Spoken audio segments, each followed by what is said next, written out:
बेटा मैंने आपको कल इवनिंग के अंदर जो है 2 न्यूमेरिकल सेंड किए थे और वो थे डी ब्रोगली वेव इक्वेशन के ऊपर। आई होप कि आप लोगों ने उनको सोल्व किया होगा। ये दोनों ही न्यूमेरिकल एनसीईआरटी से बिलोंग करते थे। अब हमारे पास नेक्स्ट टॉपिक आ जाता है और वो टॉपिक क्या है आपके लिए? वो है हाइजेंसबर्ग अनसर्टेनिटी प्रिंसिपल। क्या है बेटा? हाइजेनबर्ग्स अनसर्टेनिटी प्रिंसिपल। हाइजेंसबर्ग अनसर्टेनिटी प्रिंसिपल बेटा हाइजेंसबर्ग देता है अनसर्टेनिटी, मतलब कि क्या है इसके अंदर कोई चीज़ फिक्स नहीं है। हाइजेंसबर्ग क्या कहता है? माइक्रोस्कोपिक पार्टिकल, ये बात याद रखना, ये सिर्फ माइक्रोस्कोपिक पार्टिकल के लिए ही अप्लीकेबल है। कहता है माइक्रोस्कोपिक पार्टिकल की हम 2 चीज़ें, एक तो पोजीशन और एक मोमेंटम। मोमेंटम मतलब वेलोसिटी। हम किसी माइक्रोस्कोपिक पार्टिकल की पोजीशन और मोमेंटम एक ही समय पर 100% एक्यूरेसी से फाइंड आउट नहीं कर सकते। ये है हाइजेंसबर्ग। तो आप लोगों के पास अकॉर्डिंग टू हाइजेंसबर्ग, ठीक है, during it is impossible to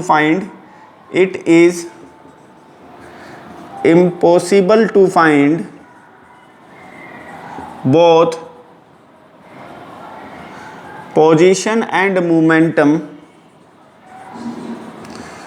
of microscopic particle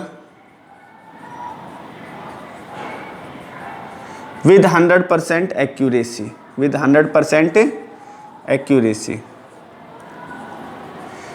During finding this, जब हम ऐसा करते हैं,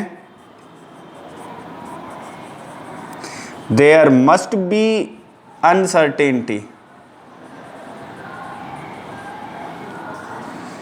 which is equal to or greater than fixed value h upon में 4 पाई। बेटा ये क्या कहता है? जब मैं निकालता हूं पोजीशन, जब मैं निकालता हूं मोमेंटम, तो उस दौरान माइक्रोस्कोपिक पार्टिकल की फाइंडिंग के दौरान मुझसे कुछ ना कुछ गलती होती है और ये गलती बड़ी हो सकती है या बराबर हो सकती है फिक्स वैल्यू h अपॉन में 4 पाई के। ये है आपके पास हाइजेंसबर्ग अनसर्टेनिटी इक्वेशन। हाइजेंसबर्ग क्या कहता है कि जब मैं किसी माइक्रोस्कोपिक पार्टिकल की पोजीशन और मोमेंटम एक साथ निकालता हूँ, अलग अलग नहीं बेटा, साइमल्टेनियस है, एक साथ निकालते हैं। It is impossible to find the position and momentum of microscopic particles simultaneously,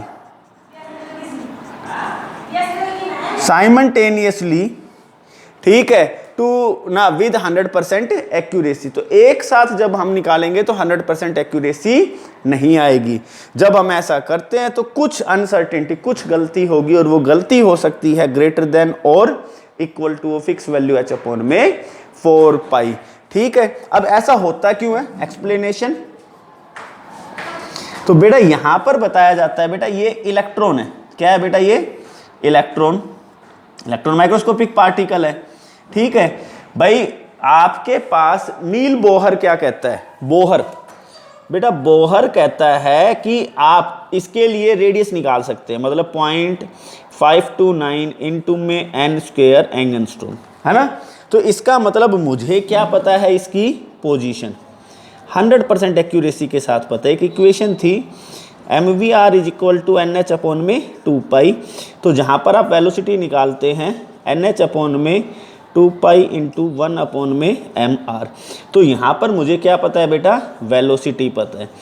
तो बोहर तो कहता है कि आप पोजीशन को और वेलोसिटी को एक साथ 100% एक्यूरेसी से निकाल सकते हैं। इस फॉर्मूले में डालो और आपको आंसर मिल जाएगा।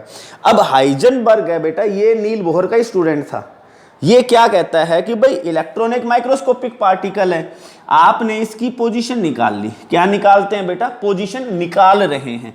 जब पोजीशन फाइंड आउट करते हैं तो ये कैसा पार्टिकल है? इलेक्ट्रॉन, बहुत छोटा माइक्रोस्कोपिक पार्टिकल। उसको देखने के लिए आप क्या डालते हैं? लाइट। क्या डालते हैं?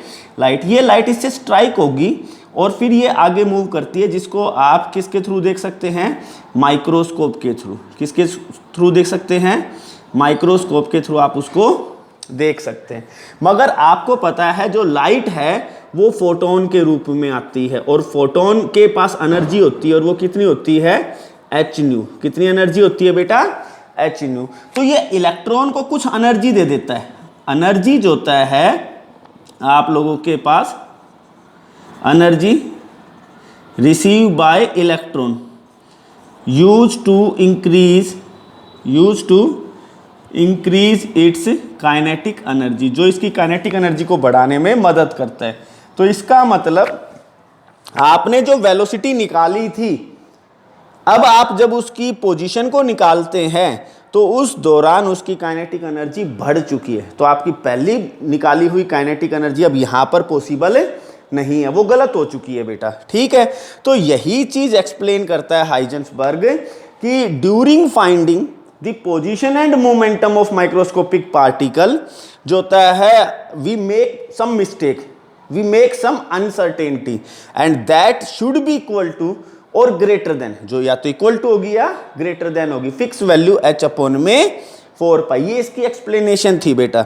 बोहर इस चीज को कहता है कि आप पोजीशन को और वेलोसिटी को मतलब मोमेंटम को एक साथ निकाल सकते हैं, मगर आपके पास हाइजेंसबर्ग कहता है कि आपने माना आपने उसके पहले उसकी वेलोसिटी निकाल ली, अब आप उसको देखना चाहते हैं। देखने के लिए आप उसमें कुछ लाइट डालेंगे। लाइट का मतलब क्या होता है बेटा, आपने कुछ एक फोटोन डाले हैं, मतलब क्वांटा डाला है जिसकी कुछ एनर्जी है। ये स्ट्राइक करती है लाइट और इलेक्ट्रॉन उसको क्या करता है, रिफ्लेक्ट, जिसको आपने देख लिया। मगर यही एनर्जी जो होता है इलेक्ट्रॉन रिसीव भी करेगा और अपनी काइनेटिक एनर्जी को बढ़ा देगा। मतलब कि अब उसकी जब आपने पोजीशन निकाली है तो उसकी वेलोसिटी इंक्रीज हो चुकी है, पहले वाली से कुछ ज़्यादा इसकी वेलोसिटी है बेटा। तो इस वजह से हाइजेंसबर्ग फेल करता है किसको, बोहर्स मॉडल को। तो ये आप लोगों के पास क्या है, failure of Bohr model.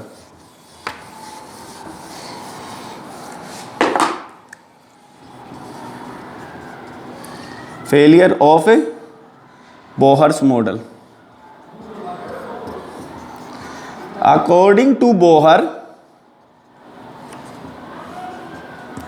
We can find, हम फाइंड कर सकते हैं position and momentum of microscopic particle with 100% accuracy. हम 100% एक्यूरेसी से निकाल सकते हैं, बट एज पर हाइजेंसबर्ग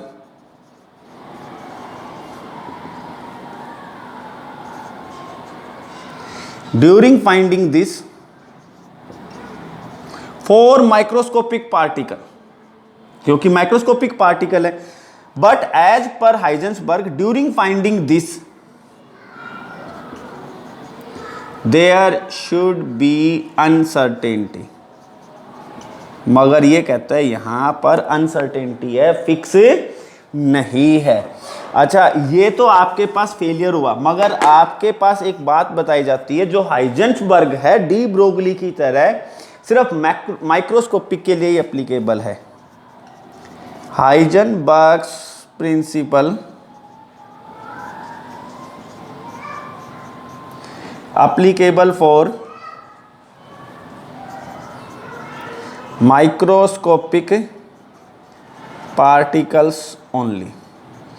भाई कोई मैक्रोस्कोपिक जिसको मैं बेयर आइज नंगी आंखों से देख पाऊंगा बेटा, तो मैं उसकी वेलोसिटी को भी बता पाऊंगा और मैं उसकी पोजीशन को भी एग्जैक्टली बता पाऊंगा, क्योंकि जो उसको फोटोन के रूप में मैं एनर्जी दूंगा देखने के लिए बेटा, वो उसकी एनर्जी में, उसकी काइनेटिक एनर्जी में इतना इंक्रीज नहीं करती कि जो होता है आपके पास अनसर्टेनिटी कुछ ज़्यादा हो। तो हाइजेंसबर्ग सिर्फ माइक्रोस्कोपिक के लिए, जैसे डी ब्रोगली माइक्रोस्कोपिक के लिए था।